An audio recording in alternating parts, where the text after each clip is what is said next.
Ingat cerita dalam kitab Durratun Nasihin. Saya ulang lagi cerita ini untuk sugesti. Ada buajingan tengik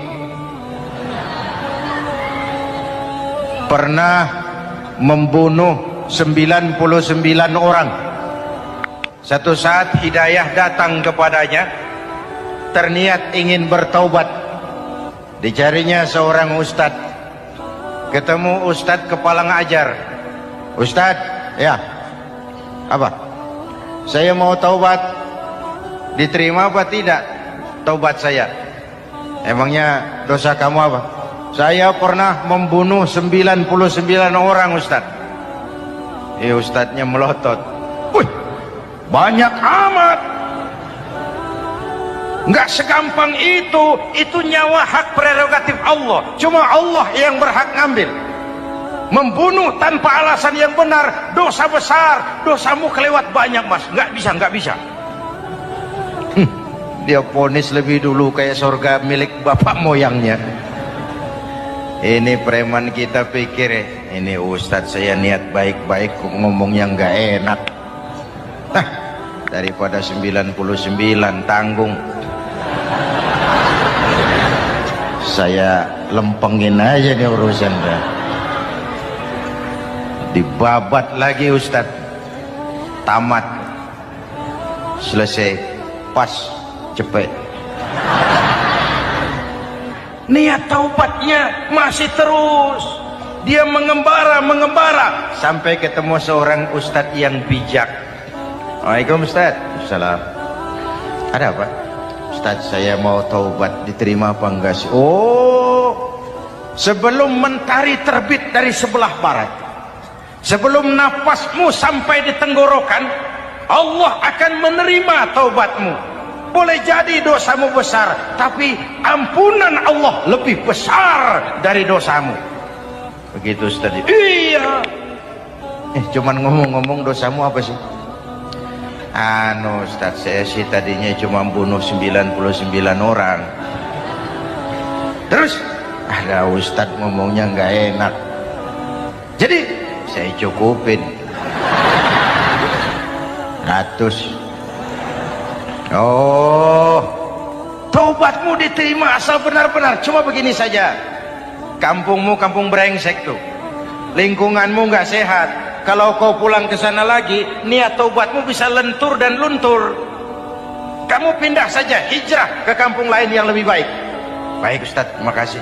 Wah, ngepak koper, pindah. Belum sampai ke kampung yang dituju, ajal datang merenggut nyawa.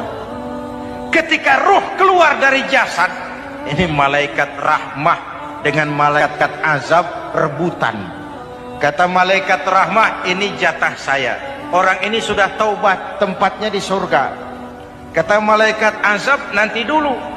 Taubat sih taubat, 100 bagaimana urusannya? Bertengkar. Akhirnya Allah mengutus malaikat Jibril, kau adili. Kata Jibril, ukur sajalah mana yang lebih dekat, kampung yang dituju atau kampung yang ditinggalkan. Ketika diukur, kampung yang dituju lebih dekat dari kampung yang ditinggalkan. Kata Jibril, dia jatah malaikat rahmah, taubatnya diterima Allah. Nah, kalau mendengar riwayat seperti ini, jangan diartikan bahwa untuk taubat mesti membunuh 100 orang.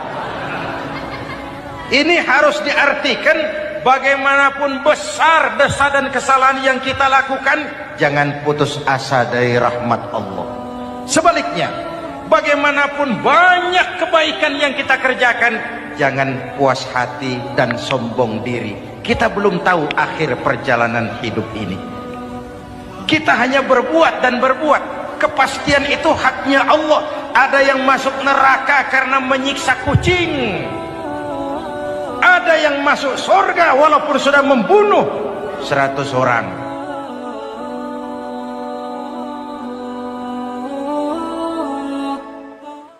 Belum pernah Allah menciptakan makhluk seindah manusia, sesempurna manusia.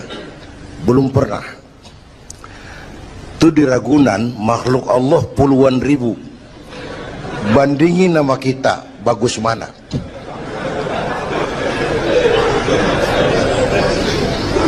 Ada makhluk Tuhan tuh yang disebut malaikat, diciptakan dari cahaya, immaterial, dan karena itu tidak perlu material. Malaikat diberikan akal tapi tidak diberikan nafsu. Kalau malaikat selalu benar, nggak istimewa. Kalau malaikat nggak pernah salah, wajar. Nggak ada yang bikin mereka salah. Material nggak perlu, seksual nggak perlu, sama duit budek, sama perempuan kagak open. Malaikat. Sebaliknya ada makhluk Allah yang namanya binatang, diberikan otak tapi tidak diberikan akal. Mereka hanya diberi nafsu. Sapi kalau dia ngelihat rumput, nggak usah nanya ini rumput halal apa haram, nggak usah. Ayam jago kalau sudah datang syahwatnya, nggak usah nengok ini banyak orang apa enggak, nggak usah. Dan itu wajar binatang. Nah yang ketiga kita manusia, makhluk paling komplek, diberi akal, diberi nafsu. Tiap hari sejak bangun tidur sampai tidur kembali terjadi pergolakan perjuangan antara bisikan akal dan nafsu. Kadang akal menang, kita naik jadi malaikat, cuman potongannya manusia. Kadang nafsu menang, kita turun lebih kayak binatang, bahkan lebih rendah daripada binatang, lebih buas daripada binatang. Buas-buasnya sapi, makanannya cuma rumput. Manusia kalau sudah puas itu aspal, kabel telepon, minumnya solar.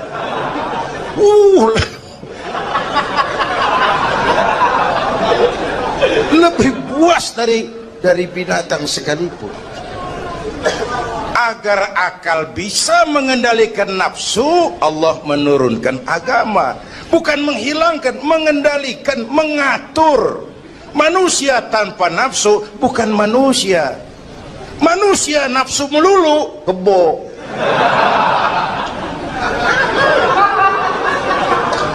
Islam nih, agama nih nggak ngilangin nafsu, ngatur supaya sesuatu pada tempatnya. Jangankan hidup berkehidupan, pakai kopiah saja mesti ada caranya tuh. Ya, ada cara. Ceramah ya gini, dagang miringin dikit, main gaple begini.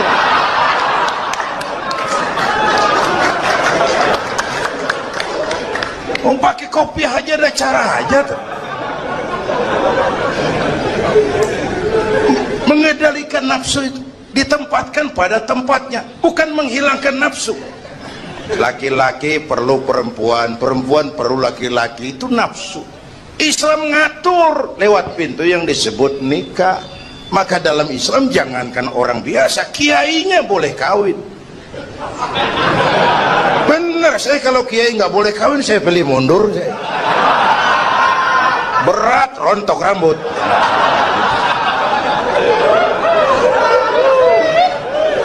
Ngatur.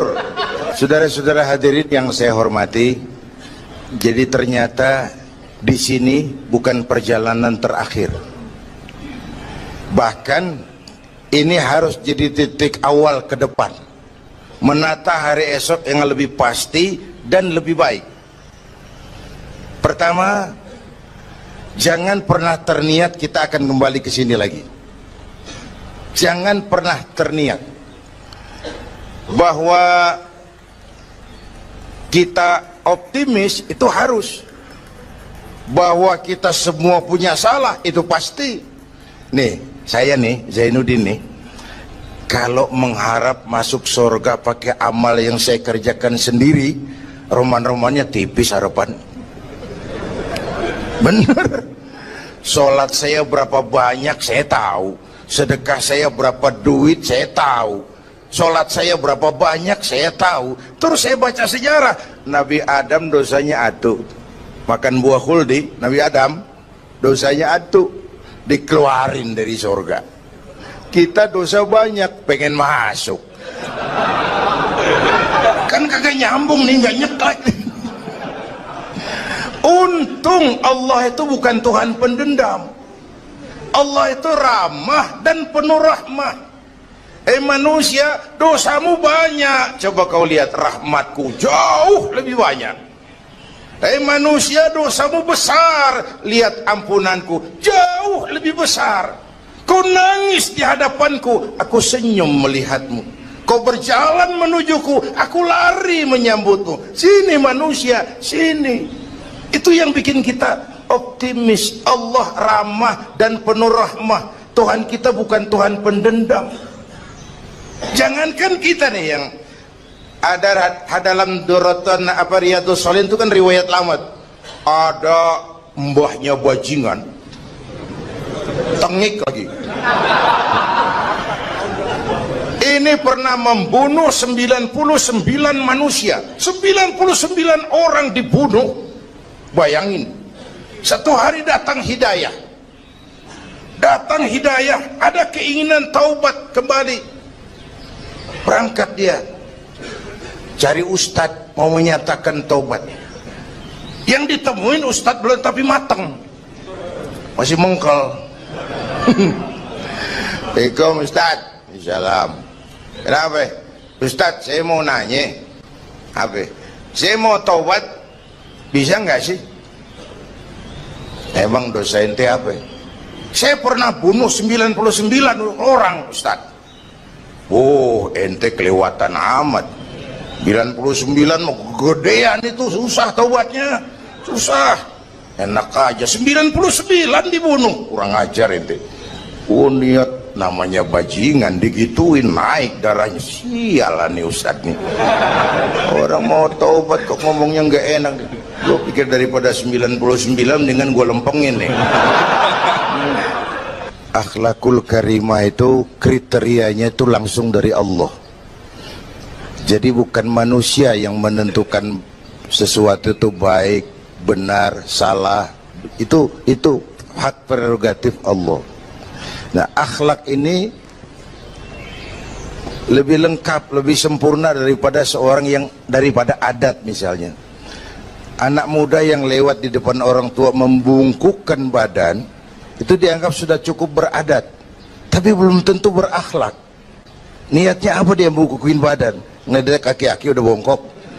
Tergantung niatnya itu. Secara adat dia sudah beradat, tapi belum tentu berakhlak. Bergantung motivasinya. Oleh sebab itu dalam Islam, akhlak itu 3. Pertama, akhlak kepada Tuhan. Ini yang terpenting dan ini pondasi. Akhlak kepada Tuhan itu intinya 2. Jangan menyekutukannya dengan sesuatu pun, jangan menyembah kecuali hanya kepadanya. Itu berakhlak apa tidak kita kepada Tuhan, kelihatan dari 2 ini.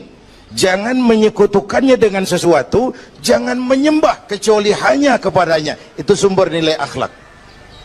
Jangan menyekutukan Tuhan dengan terang-terangan atau remeng-remeng.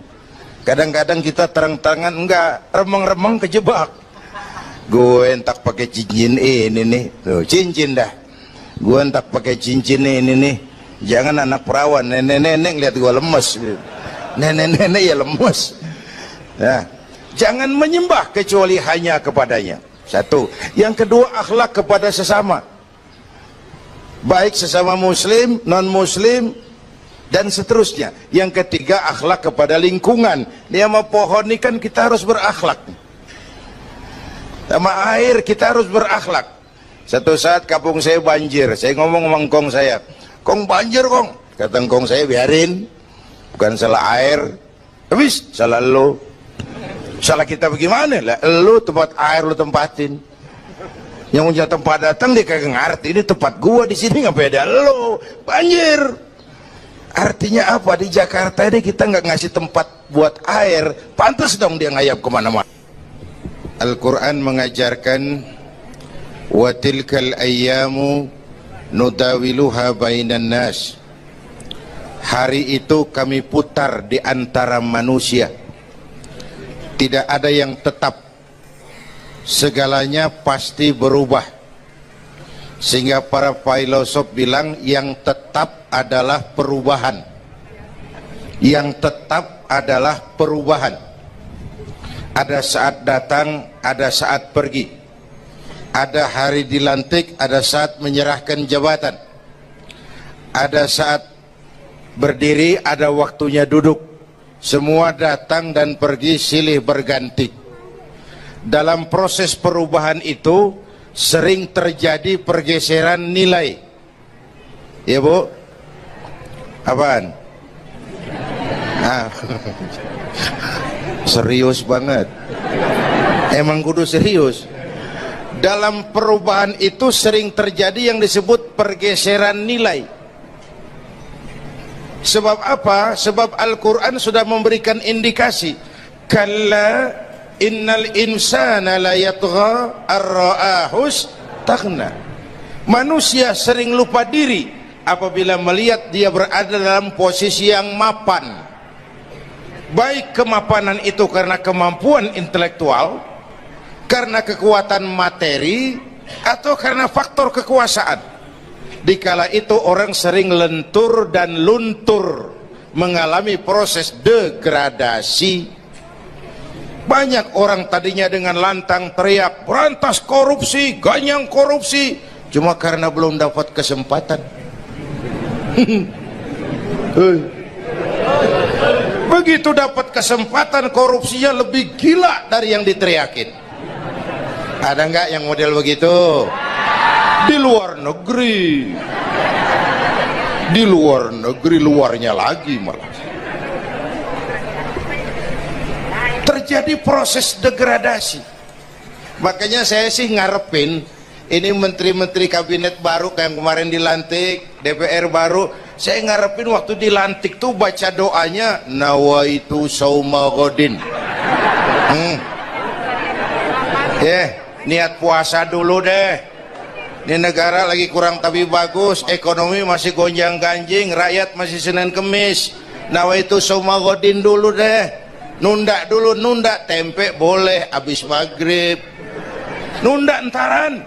Tahu boleh abis maghrib. Menteri mau naik mobil mewah boleh, ntar kalau ekonomi udah mendingan, rakyat napasnya udah pada lega.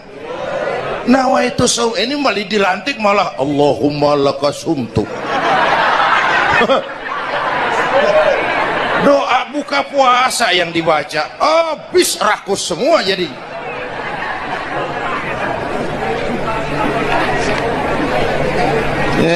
Dengerin ngikutin senturi ya, ban bingung kita. Siapa yang nanggung jawab ini? Yang jawab banyak banget, yang nanggung kagak ada. Bener nih, yang jawab semua jawab pakai jurus bekelit. Yang nanggung kagak ada. Nih ujung-ujungnya saya khawatir kayak lagu Bengawan Solo, akhirnya ke laut.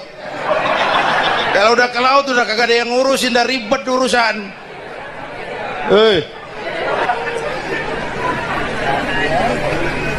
Kita ini sekarang banyak yang merasa pinter tapi tidak pinter merasa. Akibat era informasi kita banyak tahu tapi nggak tahu banyak. Coba dong, siapa aja ngomong apa aja diomongin, begitu dia dalemin gue juga katanya. Banyak tahu tapi nggak tahu banyak.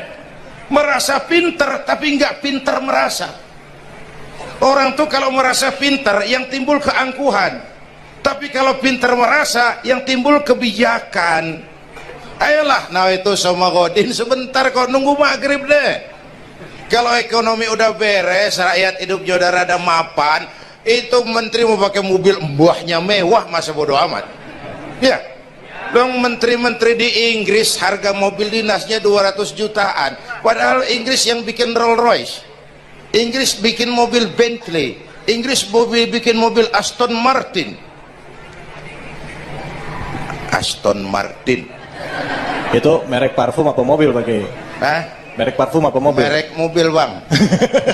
Itu Aston Martin yang dipakai James Bond itu. Oh iya iya, punya pakai? Gue juga katanya.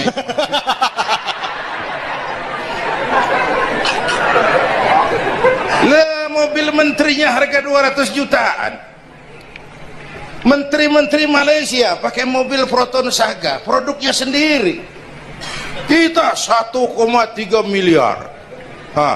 Ada, mudah-mudahan mobil dinas baru ini bisa meningkatkan kinerja saya, kata seorang menteri. Dodol. Apa hubungannya mobil mewah sama kinerja? Apa hubungannya mobil mewah sama kinerja? Kalau memang mental bajai, biar naik Mercy juga selandang-selandang nggak karu-karuan. Mental. Dan ini saya mau bicara, kita perlu stabilitas temperatur batin atas terjadinya perubahan yang membawa pergeseran nilai. Kita harus kayak ikan di laut. Ibu tahu ikan di laut? Tahu? Itu katanya ikan di laut udah Kristen semua. Sebab yang paling gedenya paus.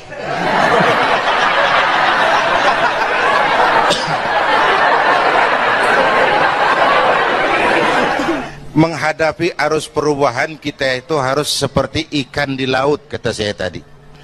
Ikan di laut biar 3 tahun berendam di air asin, nggak ikut jadi asin tuh ya. Kenapa? Karena dia hidup. Ikan yang hidup 3 tahun berendam di air asin nggak ikut asin. Tapi begitu dia mati, ikan mati mah bagaimana keadaan? Digaremin asin, diasemin asin. Ikan mati. Orang yang jauh dari agama, jiwanya mati. Kalau jiwanya mati, gampang diasem garemin lingkungan. Dekat sama ustadz, kalem kayak ustadz. Dekat sama tukang mabok, teler aja lagi. Gue sih bagaimana yang nyamper aja gue mah. Gampang diasem garemin lingkungan. Tapi orang yang jiwanya hidup, silakan buka tempat pelacuran di samping rumah saya, pantang saya ikut. Silakan buka tempat judi di depan rumah saya, nggak bakalan saya ikut. Silakan buka minuman keras di belakang rumah saya, nggak bakalan saya ikut. Jiwanya hidup. Dan jiwa akan hidup kalau agama hidup di hati kita. Kita tidak bisa menghindari perubahan. Kita tidak bisa menghindari arus persaingan. Sekarang ini jangankan dagang, jadi kiai juga kalau nggak sanggup bersaing. Ini bahasa kasar tapi jujur. Curhat. Karena sekarang orang hidup di zaman banyak pilihan.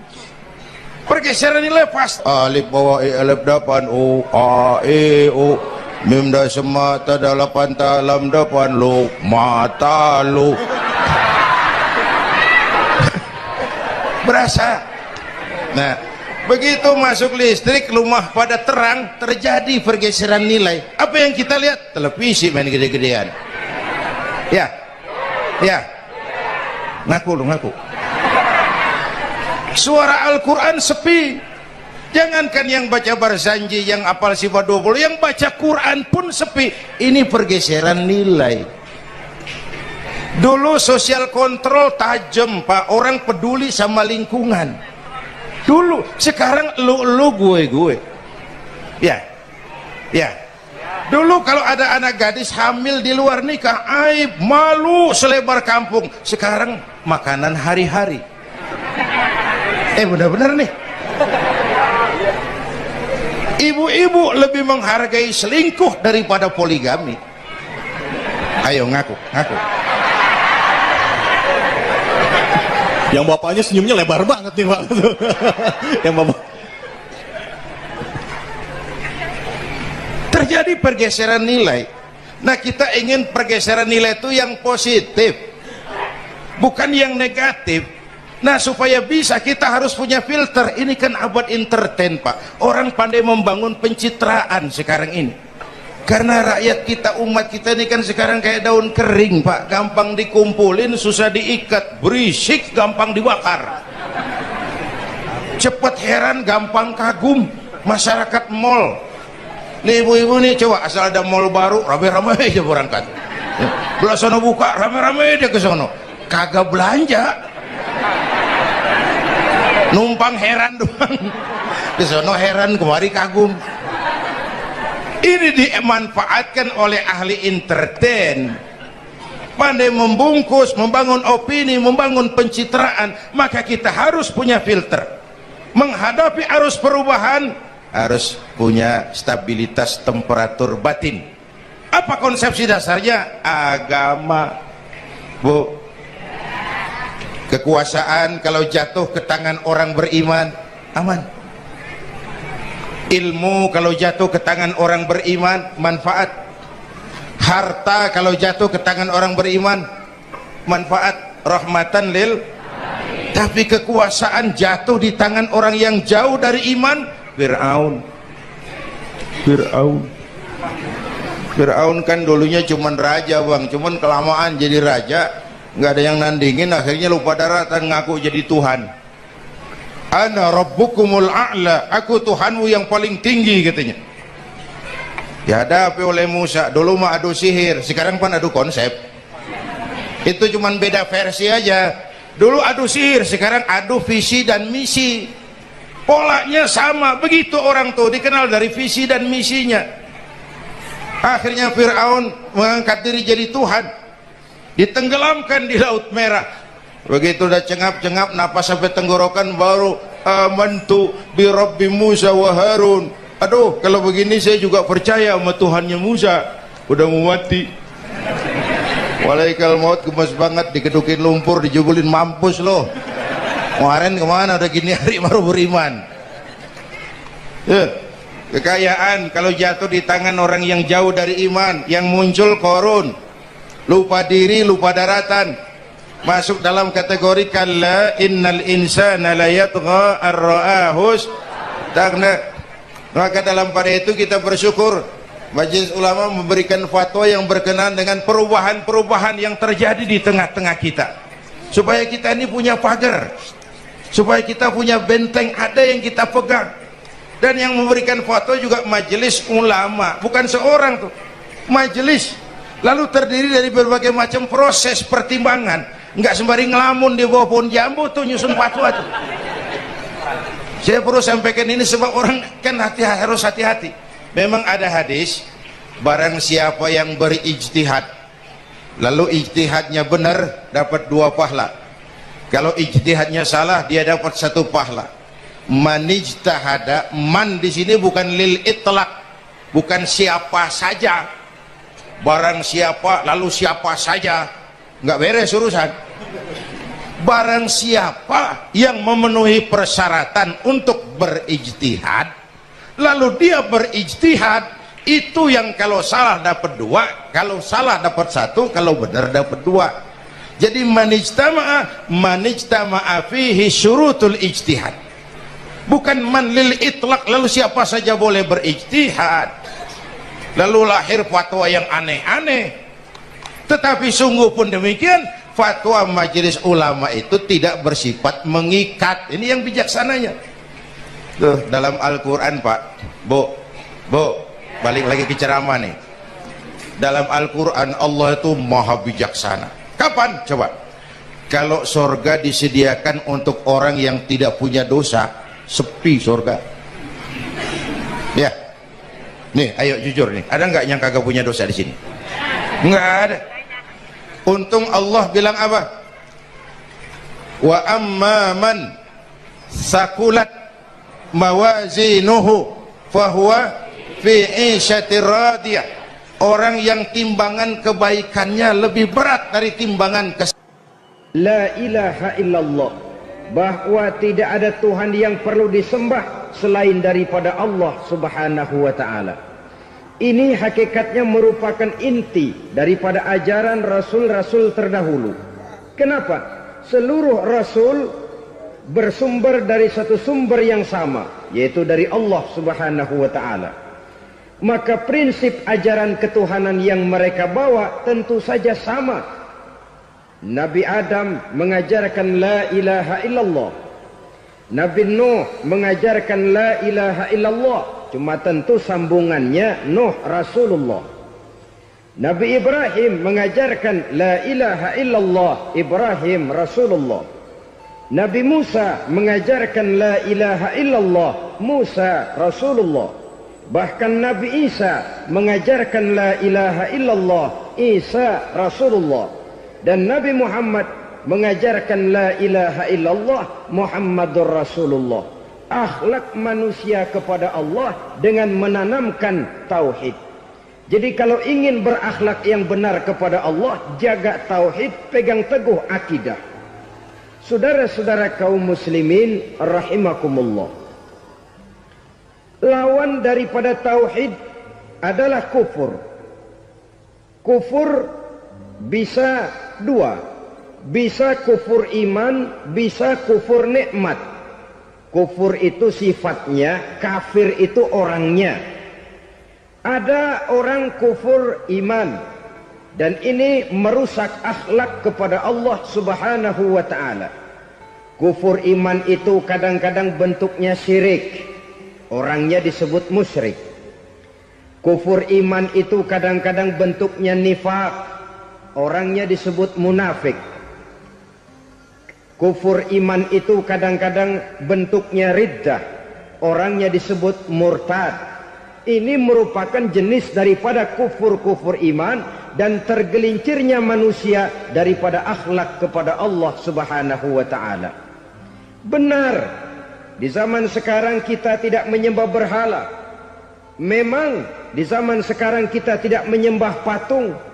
Iya, kita tidak berkeyakinan Tuhan lebih dari satu. Tapi kadang-kadang akhlak kita kepada Allah sering lentur dan luntur, sering bergoyang dan tergoncang, sering kena erosi dan polusi. Bahwa kita tidak menyembah Latta, Uzza, Manat dan Hubal seperti masyarakat jahiliyah dahulu, memang. Tapi Latta zaman sekarang, Uzza zaman sekarang, Manat dan Hubal di zaman sekarang, berhala-berhala di abad kita sekarang ini, kadang-kadang bernama harta, kadang-kadang bernama wanita, kadang-kadang bernama tahta, mungkin juga bernama Toyota. Sesuatu yang lebih kita agungkan daripada Allah, menjelmalah dia menjadi berhala-berhala di zaman kita sekarang ini. Manakala kita di kantor sudah lebih takut kepada kepala bagian kita daripada kepada Allah, maka Tuhan kita barangkali adalah kepala bagian kita. Manakala kita sudah lebih takut kepada manusia daripada kepada Allah, bergeserlah akhlak kita kepada Allah, mengagungkan manusia dan menomorduakan Allah. Maka di zaman sekarang akhlak kita kepada Allah sering kena erosi, sering kena polusi. Mungkin karena sulitnya lapangan kerja, tingginya tensi ekonomi, persaingan hidup yang makin tajam, sulitnya mencari lapangan kerja, orang kadang-kadang nekat, sedikit pertimbangan, picik pandangan, mudah melakukan potong kompas, sehingga terjadilah perbuatan-perbuatan yang memelencengkan akhlak kita kepada Allah subhanahu wa ta'ala. Kadang-kadang terjebak mempercayai selain daripada Allah. Kadang-kadang terjebak di dalam mengagungkan yang selain daripada Allah lebih dari yang seharusnya. Terkenalah akhlak kita kepada Allah jaringan-jaringan erosi dan polusi. Kufur sebagai lawanan daripada tauhid merupakan sifat daripada orang yang tidak berakhlak kepada Allah. Bentuknya pertama bisa syirik. Syirik itu artinya meyakini ada Tuhan lain selain daripada Allah. Itu yang namanya syirik. Jadi percaya Tuhan ada, cuman Tuhannya kelebihan. Itu yang disebut syirik, dan itu merupakan cerminan dari akhlak yang rusak kepada Allah subhanahu wa ta'ala. Berkeyakinan Tuhan lebih dari satu, berkeyakinan bahwa Tuhan itu beranak atau diperanakkan, atau mengagungkan sesuatu sama dengan Allah, atau menjadikan yang selain Allah sebagai tujuan akhir daripada perjalanan kehidupan ini, maka itu sudah terjebak kita dalam musyrik. Dan syirik satu dosa yang tidak berampun. Bahasa kasarnya, yang namanya syirik itu jenis bapak moyangnya dosa. Saudara-saudara, sebab itu saya pesan, kalau memang terpaksa, biasanya yang tinggal di kota-kota besar itu kalau tidak kepengen dosa kan susah. Kalau terpaksa harus bikin dosa, cari yang kecil-kecil saja, yang kira-kira taubatnya gampang. Umpamanya pulang sholat Jumat nukar sendal, umpama, yaitu jelas dosa. Tapi dosa yang taubatnya agak mudah. Jangan sampai terjebak ke dalam syirik, menyekutukan Allah. Kalau sudah menyekutukan Allah, Allah dimadu, murka benar Allah kepada kita. Innallaha la yaghfiru ayyushraka bih wa yaghfiru ma duna dzalika liman yasha. Allah tidak akan memberi ampun kepada orang yang menyekutukannya dengan sesuatu, tapi Allah mau mengampunkan dosa yang selain itu bagi orang yang dikehendakinya. Jadi orang-orang yang sudah terjebak syirik, menyekutukan Allah, meyakini ada Tuhan lain selain daripada Allah, meyakini Tuhan beranak atau diperanakkan, bagaimanapun baiknya mereka di dunia, bagaimanapun sosial jiwanya, bagaimanapun pemurah tangannya memberikan santunan dan pertolongan kepada orang lain, kalau sudah syirik, seluruh nilai kebaikannya akan tidak ada gunanya lagi. Karena tidak ada tempat nilai kebaikan itu bergantung. Sedangkan kita berbuat baik agar diterima oleh Allah. Kalau Allahnya marah kepada kita, siapa yang akan menerima nilai kebaikan itu sendiri? Ini bentuk yang pertama.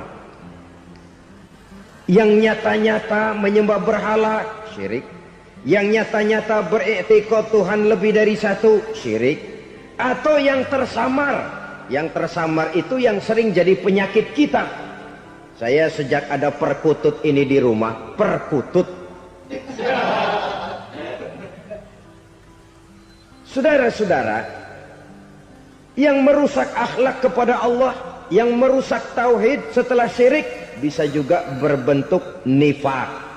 Nifak itu sifatnya, orang yang punya sifat nifak disebut munafik. Asal katanya dari nafakun. Nafakun itu satu lubang yang punya dua muka, seperti goa, ada tempat masuk, ada tempat keluar. Maka munafik orang yang punya dua muka. Kalau bahasa kita, pandai bermain minyak di atas air. Manis jika berhadapan, balik belakang lain bicara. Sehingga apa yang dinamakan nifak, kata Imam Ali Al-Jurjani dalam kitab ta'rifatnya, izharul imanu bil lisan wa kitmanul kufri bil qalbi. Menyatakan, menampakkan iman dengan lidahnya, tapi menyembunyikan kekafiran dalam hatinya. Dengan kata lain, lidahnya mah iman, hatinya mah kafir. Padahal hati itu yang dilihat, padahal hati itu yang dinilai. Kenapa lidahnya mengaku iman? Ya mungkin karena kepepet, mungkin karena kepentingan, mungkin karena ingin mencari kelemahan orang, lalu dia pura-pura beriman. Tapi sesungguhnya hatinya kufur. Ini merupakan penyakit munafik. Dan terus terang, menghadapi orang munafik jauh lebih berat daripada menghadapi orang kafir. Kenapa? Munafik ini kan musuh dalam selimut. Mau dibilang musuh nyata-nyata, apalagi di zaman Rasul ya, ketika periode Madinah, berat sekali menghadapi orang munafik. Mau dibilang kafir, kalau ketemu assalamualaikumnya medok juga. Mau dibilang mukmin, di belakang ngegerundel, nyari-nyari penyakit, nyari-nyari lantaran, mencari-cari gara-gara. Kalau kafir jelas kafirnya, kalau musyrik jelas musyriknya. Tapi munafik, di depan kita dia mengaku beriman, di belakang kita dia caci maki kita. Maka demikian rupa watak orang munafik, Allah benci betul. Sampai dalam Quran orang munafik itu divonis innal munafikin fid darkil asfal minan nar. Orang-orang munafik di dasar jurang neraka yang paling bawah, keraknya neraka. Saudara-saudara kaum muslimin rahimakumullah. Sebab munafik sangat berbahaya. membahayakan umat, membahayakan agama. Di depan kita mereka ngaku pura-pura beriman.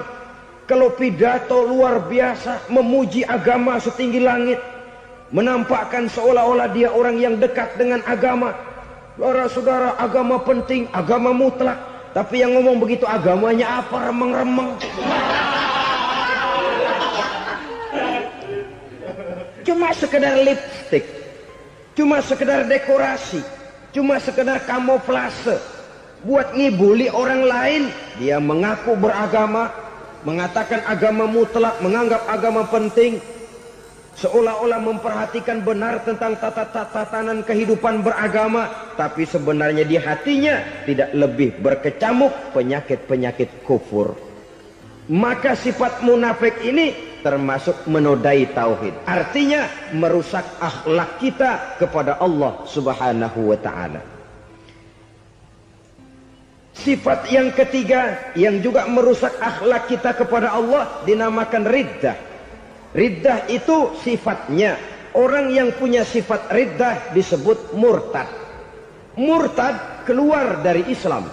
Keluar dari Islam tentu tadinya di dalam Islam.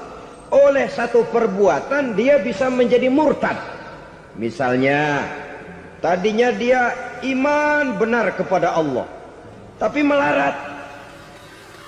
Kadang-kadang sehari masak, 3 hari libur. Akhirnya oleh kesulitan ekonomi dia tidak kuat. Ada yang menawarkan kebaikan, dibawain supermi, dibawain obat-obatan, diberikan beras. Goyah imannya. Keluar dia dari Islam, ikut agama orang yang memberikan pertolongan kepadanya, memilih kesenangan sebentar dengan mengorbankan kebahagiaan yang kekal. Maka orang semacam itu riddah sifatnya, murtad orangnya, keluar dari Islam. Dan yang menyebabkan kita murtad bukan cuma orang nyata-nyata memproklamirkan diri keluar dari Islam tapi lalu mengikuti agama orang lain. Bukan cuma itu, mengakui ada Rasul lagi sesudah Nabi Muhammad bisa menyebabkan kita murtad. Mengingkari nikmat Allah bisa menyebabkan kita murtad. Meyakini semua agama benar bisa menyebabkan orang menjadi murtad.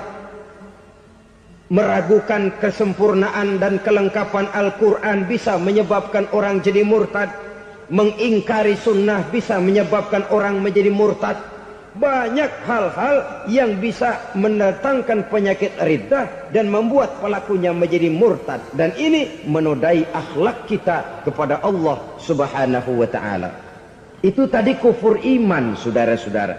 Nyata-nyata mengingkari Allah, baik dalam bentuk syirik, nifak, ataupun riddah. Kufur yang kedua dinamakan kufur nikmat. Apa itu kufur nikmat?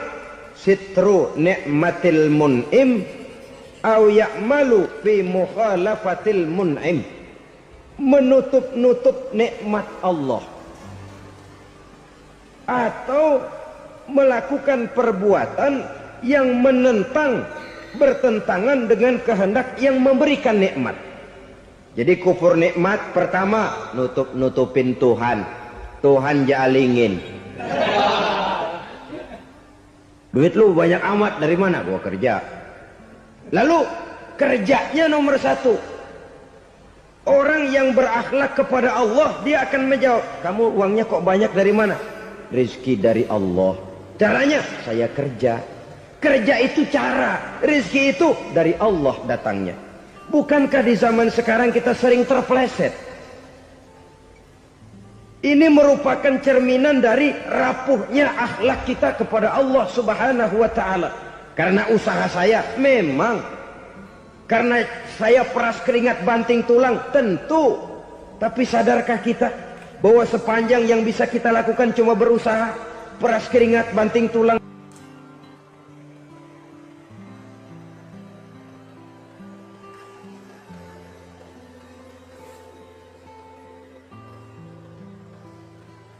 Soal rizki, soal jodoh, soal maut, kitakah yang mengatur? Kitakah yang menentukan? Subhanallah.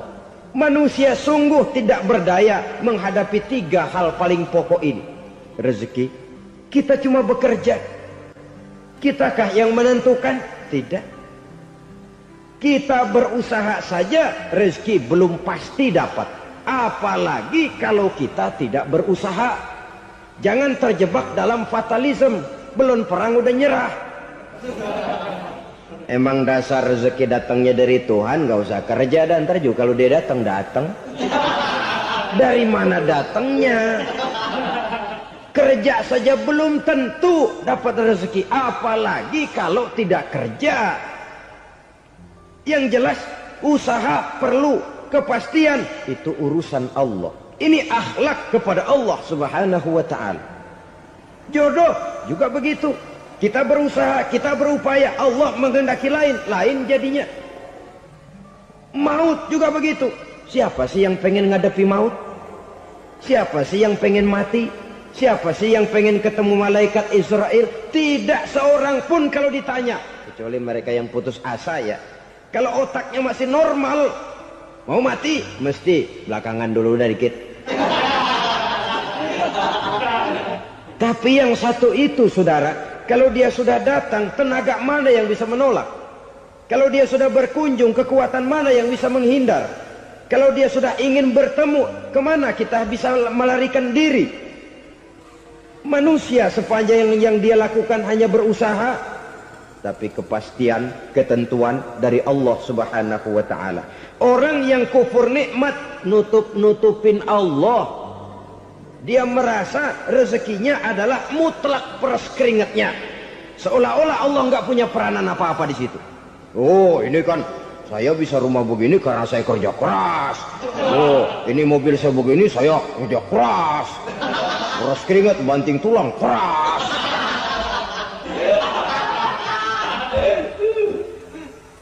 Saudara-saudara kaum muslimin rahimahkumullah. Jadi menutupi Allah. Akibatnya nanti kalau dia berhasil, Allah ketutupan. Kalau dia gagal, orang lain dicaci maki, dicari kambing hitam. Nah, kambing hitam kan mahal. Karena orang sering cari-cari kambing hitam. Jarang orang mau jujur kalau bertemu kesulitan lalu mencari sebab pada dirinya sendiri. Yang paling enak ya nyalain orang. Lo begitu. Orang lain yang paling enak kita salahin. Au ya'malu fi mukhalafatil mun'im, atau dia melakukan sesuatu yang tidak sesuai dengan kehendak yang memberikannya nikmat. Diberikan kita tangan, mulut sih nggak berhenti. Terima kasih Tuhan, alhamdulillah saya dikasih tangan. Cuma nih tangan enteng mat nabokin orang mulu. Itu sudah mukhalafatul mun'im, bertentangan dengan kehendak yang memberikan nikmat. Diberikan harta, mulutnya mah basah. Terima kasih Tuhan, alhamdulillah dikasih harta. Tapi pelitnya minta ampun. Kikir, koret, medit. Ini juga termasuk kufur nikmat, mempergunakan suatu nikmat bertentangan dengan kehendak daripada yang memberikan nikmat itu sendiri. Saudara-saudara kaum muslimin rahimakumullah. Oleh karenanya kufur iman memang lebih bahaya daripada kufur nikmat. Tapi jangan lupa, kufur nikmat bisa menyeret orang kepada kufur iman. Nah kalau Allah udah dialingin, Tuhan sudah dinomor duain, lama-lama kenapa dia tidak mendewakan dirinya sendiri? Mendewakan pangkatnya, mendewa-dewakan otaknya, mendewa-dewakan kemampuannya. Pada awalnya dia memang cuma kufur nikmat, tapi lambat laun kalau ini tidak diobati secara pasti orang akan mengarah kepada kufur iman. Bisa berbentuk syirik, bisa berbentuk nifak, bisa berbentuk riddah. Saudara-saudara, oleh karena itu menjaga akhlak kepada Allah mutlak penting. Sebab apa? Kita tidak berakhlak kepada manusia saja, kita dikucilkan dari pergaulan. Kalau kita tidak berakhlak kepada Allah, dikucilkan oleh Allah. Hadis qudsi menyatakan, man lam yashkur ala na'mai wa lam yasbir ala balai falyakhruj min tahtis samai falyatlub rabban siwaya. Kata Allah, siapa orang yang tidak mau bersyukur terhadap nikmat yang aku berikan kepadanya dan tidak mau sabar terhadap ujian yang aku berikan kepadanya, falyakhruj min tahtis samai, persilahkan saja keluar dari kolong langitku. Wal yatlub rabban siwaya, tolong cari Tuhan lain selain daripada aku. Murka Allah, diusir, cuman gak kedengeran aja. Siapa yang tidak mau syukur terhadap nikmatku, siapa yang tidak mau sabar terhadap ujian yang aku berikan kepadanya, persilakan keluar dari kolong langitku ini, cari Tuhan lain selain aku. Langit Tuhan yang punya, Tuhan kita lawan, diusir dari kolong langit, mau pindah ke kolong mana?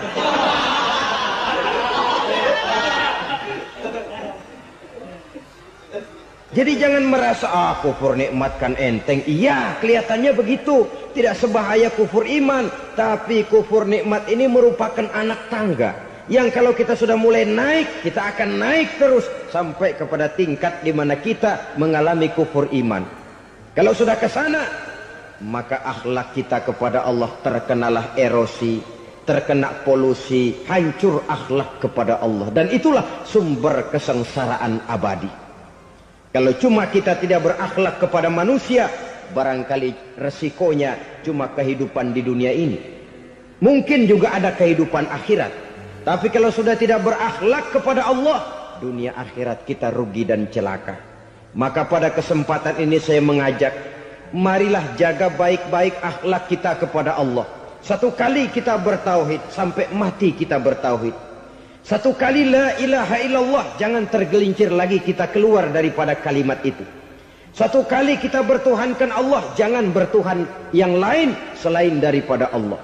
Jangan sekutukan Allah, jangan samakan Allah dengan sesuatu, jangan mengangkat yang lain sama agungnya dengan Allah. Sebab dengan demikian kita seolah-olah sudah mengotori akhlak kita kepada Allah Subhanahu wa ta'ala. Saudara hadirin yang saya hormati, jadi oleh karenanya akhlak kita kepada Allah merupakan basis daripada kehidupan beragama. Kalau itu sudah mulai rapuh, mulai terkena erosi dan polusi, mulai rusak, dikhawatirkan nanti nilai ibadah kita kepada Allah juga akan turut ambruk karenanya.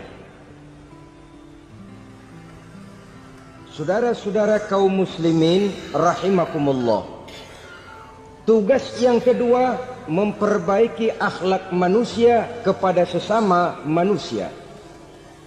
Kita tahu Islam sesuai dengan namanya adalah agama damai. Maka akhlak manusia kepada sesama manusia menempati porsi yang penting dalam kehidupan beragama. Bagaimana seorang muslim bergaul, bertata krama terhadap sesama manusia. Mari kita lihat lebih jauh persoalannya. Untuk memudahkan pembicaraan dari kacamata agama, kita kelompokkan saja manusia itu dalam dua. Pertama yang seiman, dan yang kedua yang tidak seiman. Yang tidak seiman itu kita sebut saja kufur atau kafir. Nah, kepada yang kafir pun kita diajarkan untuk berakhlak, apalagi kepada yang memang nyata-nyata seiman, sekeyakinan, seakidah. Kemanapun Islam datang, ke negara manapun ia masuk, ia tidak menaburkan kerusakan. Jadi tidak benar kalau orang pernah itu menggambarkan, saking sentimennya seorang orientalis pernah menggambarkan Nabi Muhammad di tangan kirinya Quran, di tangan kanannya pedang, menggambarkan seolah-olah Islam dikembangkan dengan kekerasan. Sebenarnya tidak sama sekali. Kalaupun dalam sejarah perkembangan Islam pernah terjadi perang, maka perang dalam Islam sesungguhnya, apabila kita amati sejarahnya, bukan untuk memaksakan agama, karena memang agama tidak bisa dipaksakan, tetapi justru untuk mempertahankan agama dari segala macam hambatan, rintangan, hinaan dan fitnahan. Tapi kemanapun yang jelas Islam masuk, dia tidak pernah membuat kekacauan, kerusuhan ataupun penghancuran.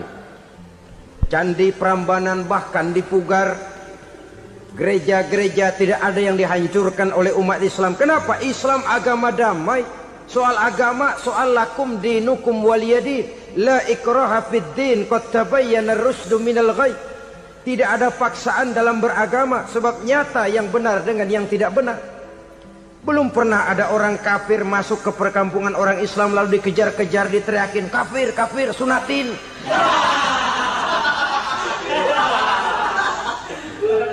Belum pernah. Kenapa? Islam menghormati orang lain agama. Nah, yang kafir ini macam-macam, saudara. Ada kafir harbi. Nah, ini kafir kerok. Ini kafir yang nyata-nyata memproklamirkan permusuhan kepada umat Islam. Nyata-nyata mengganggu ketenangan umat Islam. Kafir yang seperti ini yang boleh diperangi. Misalnya kita mau sembahyang Jumat dijagain. Nggak boleh sembahyang Jumat, getok palanya. Kafir harbi artinya tantangan perang datang dari mereka, bukan kita yang mulai, mereka yang buka front.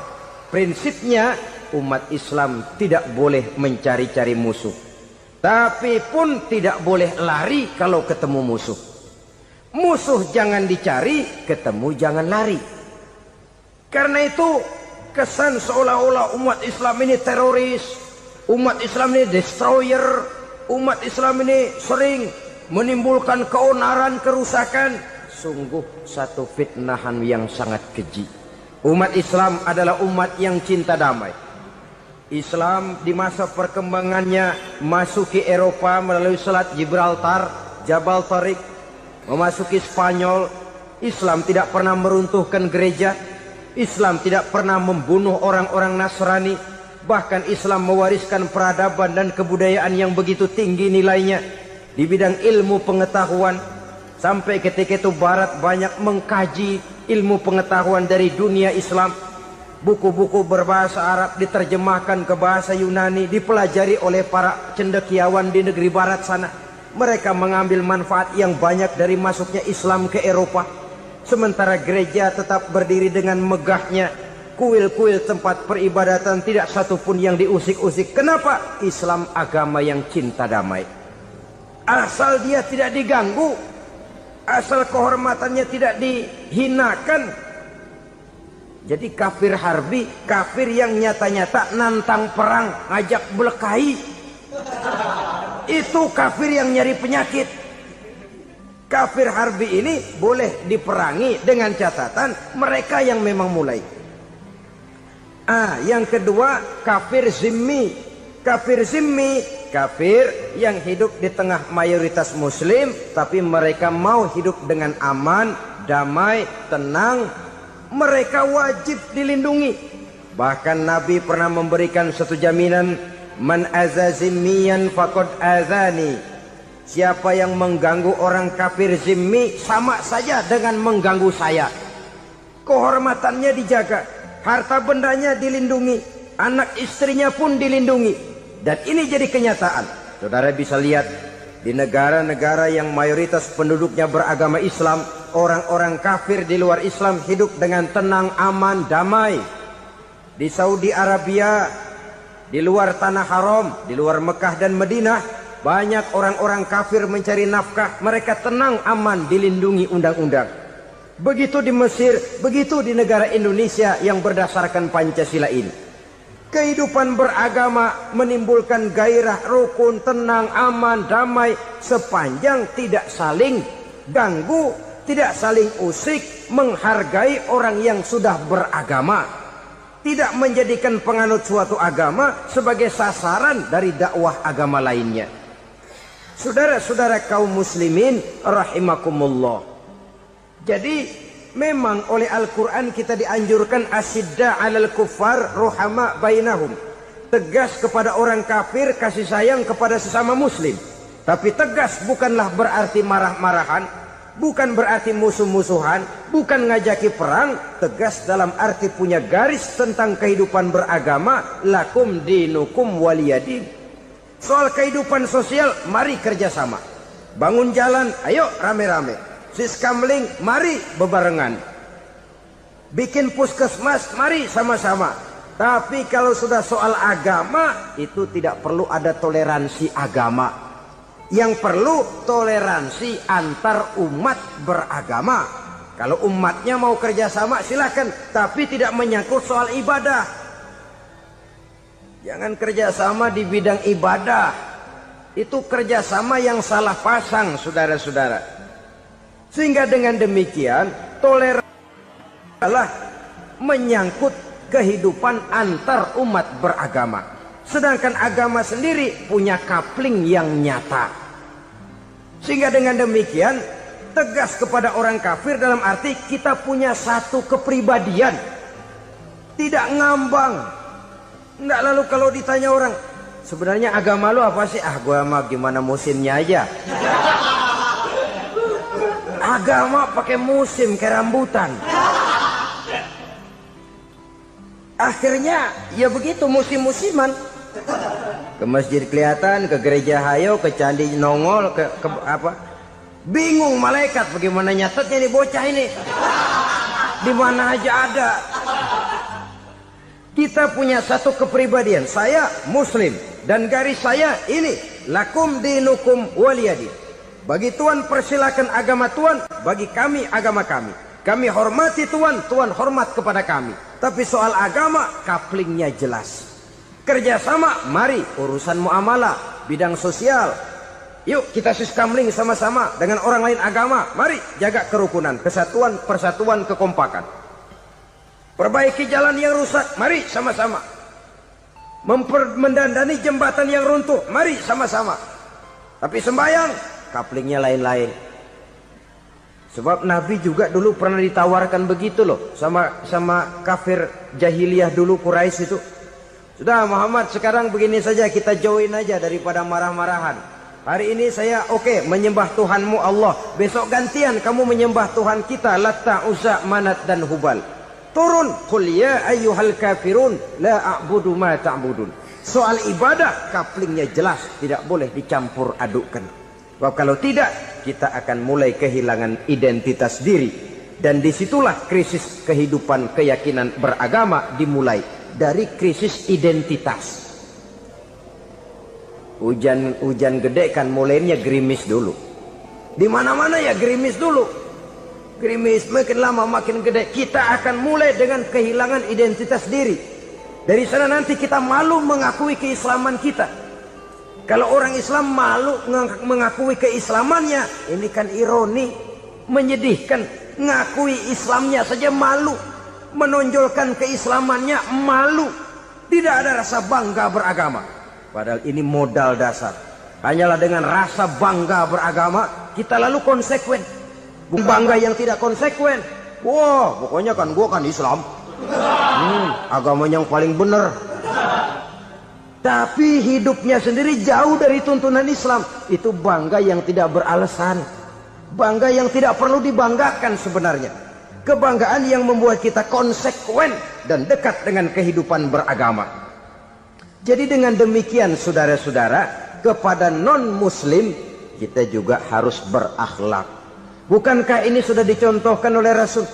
Bagaimana beliau disambiti orang di Taif, yang menyambiti malah didoakan. Bagaimana Suraqah mau membunuh beliau, malah Suraqah didoakan. Bagaimana Abu Jahal dan Abu Lahab saking mangkalnya. Ini Abu Jahal pernah gali lubang di kamarnya sendiri, di depan tempat tidurnya. Setelah dia gali lubang, ditutupin pakai keraras korma. Lalu dia tarik selimut, belagak meriang. Dia pesan pesuruhnya, bilangin Muhammad encangnya meriang. Pamannya sakit, minta ditengokin. Nabi dengan segala husnuzonnya berangkat nengokin. Abu Jahal dari balik selimut ngintip. Ah, itu dia Muhammad, itu dia tuh. Dia tuh, masuk dah nih, masuk. Mulai di jalan, seneng Abu Jahal. Ah, terus dah. Begitu ke pelosok, masuk ke lubang, gue pendem terus lalu.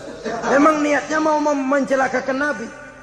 Sudah tinggal beberapa langkah lagi Nabi akan berjalan ke arah lubang itu, malaikat Jibril ngasih tahu, Muhammad, Abu Jahal pamanmu cuma pura-pura sakit.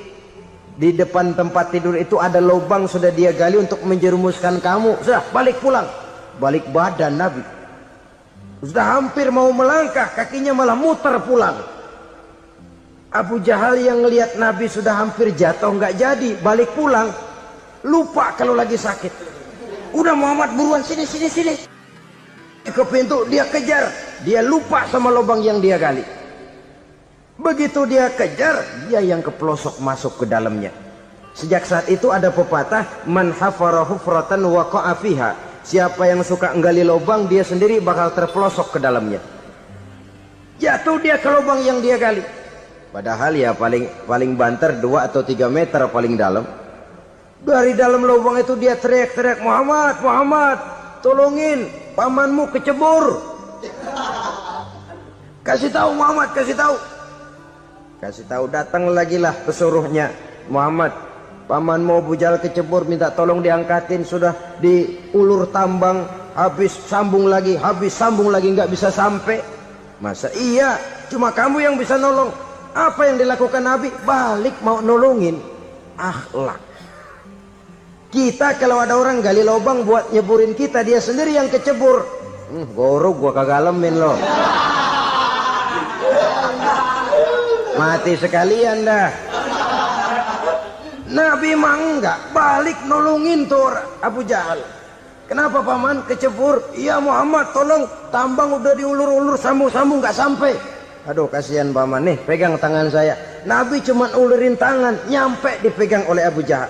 Diangkat ke atas. Nyampe atas, apa kata Abu Jahal? Tambang bergulung-gulung nggak nyampe, kamu cuma pakai tangan doang kok bisa Muhammad, hebat banget sihirmu.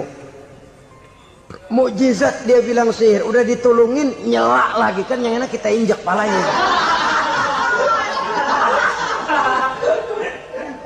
Orang dulu bilang wah katanya nolongin anjing kejepit. Udah selesai ditolongin malah yang nolong digigit. Saudara hadirin yang saya hormati, kepada orang-orang kafir kita harus berakhlak, menghormati mereka, tidak memaksakan satu keyakinan dalam batas-batas yang ditolerir oleh agama, yaitu pada masalah-masalah sosial dan muamalah.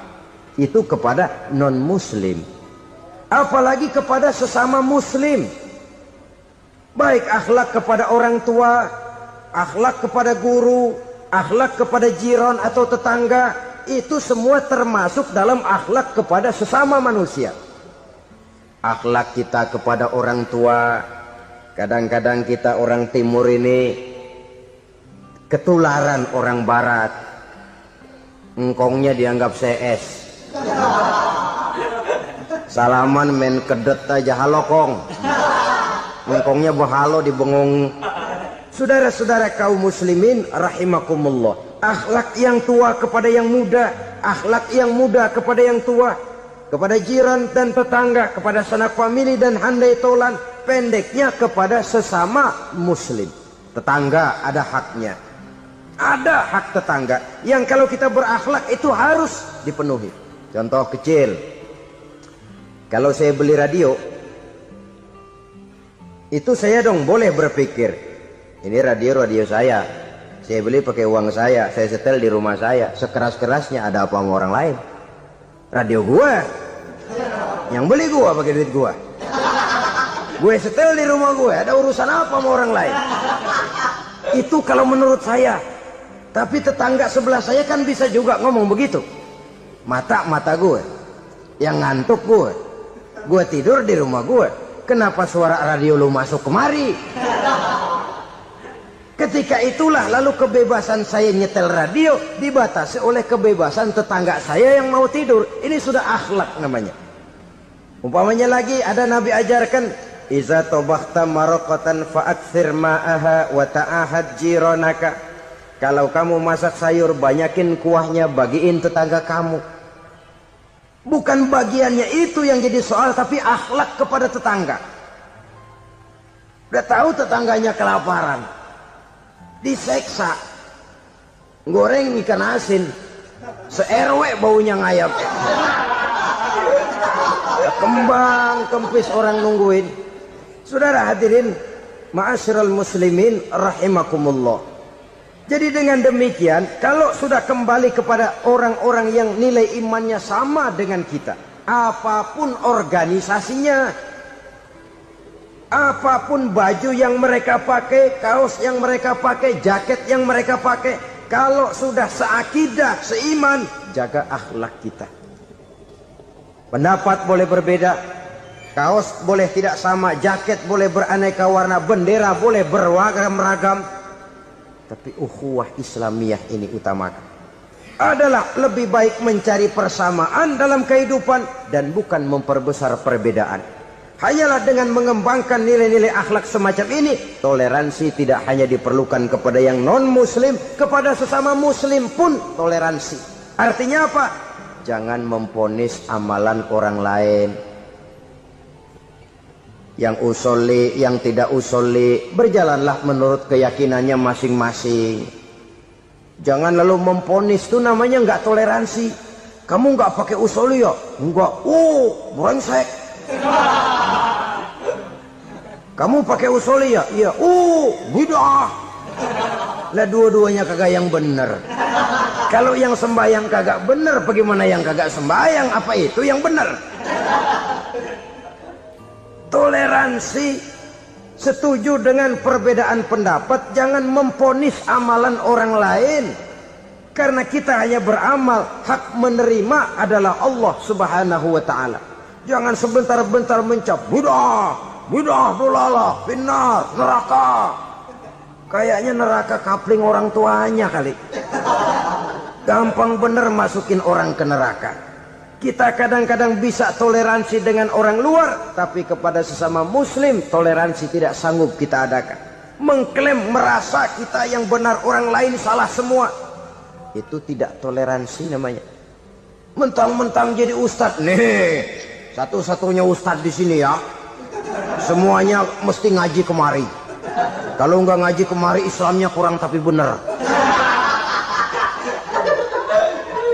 Toleransi, saudara-saudara kaum muslimin rahimakumullah, lapang dada menghargai orang yang berbeda pendapat. Apalagi kalau perbedaan pendapat itu menyangkut hal-hal yang tidak prinsipil, menyangkut hal-hal yang sekunder dalam kehidupan beragama, menyangkut masalah-masalah yang dalam bahasa fikih disebut soal-soal furu'iyah. Tidak usah menyebabkan kita bersih tegang. Kepala sama hitam, pendapat boleh berbeda dan halal. Bahkan Nabi mengatakan ikhtilafu ummati rahmatun, perbedaan pendapat di kalangan umatku bahkan menjadi rahmah, sepanjang perbedaan pendapat itu diiringi dengan rasa toleransi. Tapi kalau sudah main baku hantam, main klaim, memponis orang lain, akhirnya timbullah keretakan. Jangan heran kadang-kadang satu masjid dua kelir. Ya soal kelir boleh kelar-kelir, boleh kelar-kelir, tapi kalau harus terlalu mencolok menyebabkan timbulnya keretakan, saya kira yang akan turun bukan lagi rahmah tapi bala. Bala akan menimpa kita, jatuh kita menjadi umat yang lemah. Oleh karena di antara kita sendiri, sesama kita tidak pandai bertoleransi, tidak lapang dada. Ada anak muda kelihatannya mau majuan dikit, yang tua curiga. Nih, kalau dia maju pasaran gua bangkrut dong nih. Lalu ditekan tuh anak ditekan melejit. Kadang-kadang yang tua maksudnya baik, mau memelihara, yang muda salah terima. Kan tua kejemur. Dari dulu sampai sekarang gitu-gitu doang. Anak kemajuannya. Padahal yang tua barangkali maksudnya juga baik, mau memelihara. Sebenarnya kalau kita bisa mencoba mencari titik temu dengan alur komunikasi, tidak merasa diri yang paling benar, tapi toleransi, boyak menerima pendapat orang lain, setidaknya mau mendengar omongan orang. Yang susah kalau udah kena penyakit, nggak mau ngerti omongan orang, nggak mau nerima pendapat orang. Kodok di kolong tempayan, cukeng kayu asem, asal ijo udah ijo aja ijo dah. Nggak ngerti omongan orang, yang kayak begini yang orang jadi kesandung. Oleh karena itu saudara-saudara, alangkah nikmatnya kehidupan ini. apabila kita menyadari kita ini ummatan wahidah, satu umat yang satu, yang diikat dengan akidah. Kalau kepada yang non muslim saja kita diajarkan untuk berakhlak, apatah lagi kepada yang seiman, seakidah, sekeyakinan. Wajarkah perbedaan pendapat yang kecil-kecil lalu menyebabkan kita bertolak belakang, cerai-berai, centang perenang? Bila bertemu di jalan yang satu menyisih ke kiri, yang lain menyingkir ke kanan. Kalaupun juga bercampur di tengah kumpulan orang banyak, persis air dengan minyak. Yang atu melengos, yang atu madep mojok. Orang lain senyum, dia mau pada manyun. Saudara-saudara kaum muslimin rahimakumullah, realita ini walaupun tidak enak, pahit, tapi masih hidup di sebagian masyarakat kita. Ini yang perlu kita atasi. Soal toleransi kepada orang lain, sejarah sudah membuktikan. Mari kita jangan cuma bisa mengajak orang lain, umat lain untuk bertoleransi dengan kita, tapi kepada sesama kita, toleransi ini perlu kita tegakkan, perlu kita bina. Terutama di dalam kita menuju bentuk ideal daripada konsep ukhuwah Islamiyah ini, yang memang selalu kita akan cari bentuk-bentuk idealnya sejalan dengan perkembangan situasi dan kondisi yang dihadapi oleh umat. Perbedaan organisasi, perbedaan kepentingan organisasi tidak seharusnya menyebabkan kita merasa meremehkan orang lain dan mengangkat diri, mengklaim diri sebagai yang dan ter. Jadi dengan demikian, apabila yang pertama tadi akhlak kepada Allah dinamakan hablum minallah, maka yang kedua ini merupakan hablum minan nas. Jikalau baik akhlak kita kepada Allah, baik akhlak kita kepada manusia, nikmat rasanya menjalani kehidupan. Kadang-kadang orang akhlaknya kepada manusia baik, tapi kepada Allah tidak baik. Hormat sama yang tua, menyayangi yang muda, sama tetangga rukun, tapi sama Tuhan nggak mau sujud. Ini baik kepada manusia, tapi tidak berakhlak kepada Allah. Atau sebaliknya, sujudnya sama Allah mah tekun, bener khusyuk, bahasanya juga fasih, luar biasa. Tapi sama manusia sombong, takabur, ujub, merasanya dia doang yang paling benar. Sebab iblis itu ya, itu kadang-kadang datang lewat hati, dan memang selalu markasnya di situ. Kalau dia tidak bisa menggoda kita dengan yang lain, dia tumbuhkan sifat ujub. Dia bisikin, wah memang di kampung ini yang paling banyak ibadahnya ente, yang lain mana, lihat tuh kerocok semua. Lalu di hati orang itu tertanam sifat iya ya. Nah, tatkala iya ya, dia sudah terkena serangan iblis. Akhirnya apa? Orang lain diremehin. Asalnya kagak mau sembahyang ya diajak salaman udah najis aja dah. Ketemu juga mukanya ditekuk 4. Akhirnya bukan ngajak malah ngenyek, nyina. Lah orang dihina makin jauh, makin tidak tersentuh. Bukan cara itu yang diajarkan oleh Rasul. Bahwa orang tidak mau sholat, tugas kita mengajak. Soal dia tidak sholat, ya itu dosa dia kepada Allah. Saudara-saudara kaum muslimin, ujub disuntikkan oleh iblis ke dalam hati kita. Sujudnya kepada Allah benar, tapi akhlaknya kepada sesama manusia merasa paling benar sendirian, merasa orang lain salah semua. Pokoknya kalau di luar lingkungannya udah kagak bener aja udah bahaya. Saudara-saudara, ini juga penyakit yang disuntikan oleh iblis. Sebab iblis itu tipu dayanya luar biasa, strateginya lihai. Makin tinggi kualitas iman, ya makin berat upaya iblis untuk menjerumuskan kita. Karenanya saya mengajak, marilah kita bertoleransi. Baik kepada non-muslim, lebih-lebih lagi kepada sesama muslim yang kebetulan berbeda baju, berbeda kaos, berbeda organisasi, lain bendera yang dibawanya. Tapi toleransi mari kita canangkan. Kita terikat oleh ukhuwah Islamiyah. 2. Yang ketiga, akhlak manusia kepada makhluk Allah lainnya di luar manusia. Saudara-saudara, dengan berakhlak kepada Allah, berakhlak kepada sesama manusia, berakhlak kepada makhluk Allah di luar manusia, baik flora maupun fauna, maka mudah-mudahan akan terciptalah satu ekosistem,